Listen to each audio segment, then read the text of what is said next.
Sociologically, the word gender refers to the socio-cultural definition of a man and a woman, the way societies distinguish men and women and assign them social roles. As soon as a child is born, families and the society begin the process of gendering. The birth of the son is celebrated. The birth of a daughter is filled with pain. Sons are showered with love, respect, better food, and proper health care. Boys are encouraged to be tough and outgoing. Girls are encouraged to be homebound and shy. All these differences are gender differences and they are created by society. In this chapter, we will study the following concepts: gender inequality, gender equality, gender equality. Women have long been discriminated against the different spheres of life. Since time immemorial, they have played a subordinate role in a male-dominated society limited to the four walls of their homes.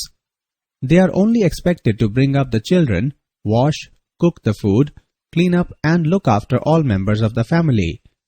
But while sexual difference is biological, gender bias is sociological. Sometimes it is hard to understand exactly what is meant by the term gender and how it differs from the closely related term sex. Gender inequality in India exists in many forms, in terms of gross population, literacy, sex ratio, socio-economic status, and opportunities. Taken to its extreme, it manifests itself as female foeticide and infanticide. While earlier societies supported gender inequality and the subordinate role of women, that was a different age, with different customs and values. As a result, women have been ill-treated. They have not been given equal opportunity to make progress in society. Fewer opportunities and rigid expectations. Women are not inferior to men, nor are they any less intelligent. They have the ability to determine the course of their own lives. This is especially true in the 21st century, where privileged persons of both sexes have access to education and thus acquire economic independence. So, while modern society holds out the promise of a new deal for women, it's the attitudes that still need to change. No longer do women need to be treated as mere appendages of man.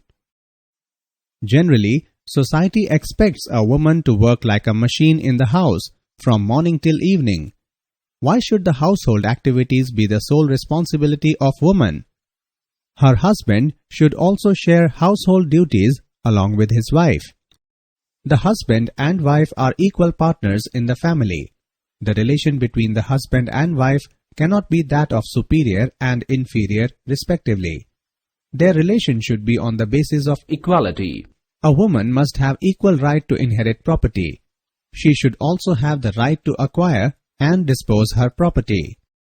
Work of social reformers. Ishwar Chandra Vidyasagar argued against superstitions and casteism. To prove his point, he also had meals with the so-called untouchables. He initiated the concept of widow remarriage. Along with them, there were a lot of other social reformers who struggled for India's independence. Raja Ram Mohan Roy is known as the maker of modern India. He was a great scholar and an independent thinker. He was the founder of the Brahmo Samaj, one of the first Indian socio-religious reform movements. He played a major role in abolishing the sati pratha. Sati was an old practice where a Hindu wife burnt herself with the body of her dead husband. It was due to his efforts that Lord William Bentinck enforced certain laws to abolish this evil practice. Swami Dayanand Saraswati was one of the most radical socio-religious reformers in the history of India. He was the founder of Arya Samaj and propagated egalitarian approach of the Vedas at a time when widespread casteism was prevalent in society.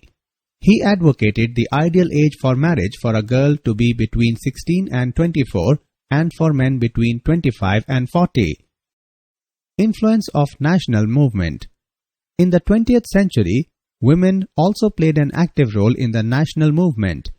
They participated shoulder to shoulder with men in the protests, meetings, agitations picketing, boycott of foreign goods, and satyagraha.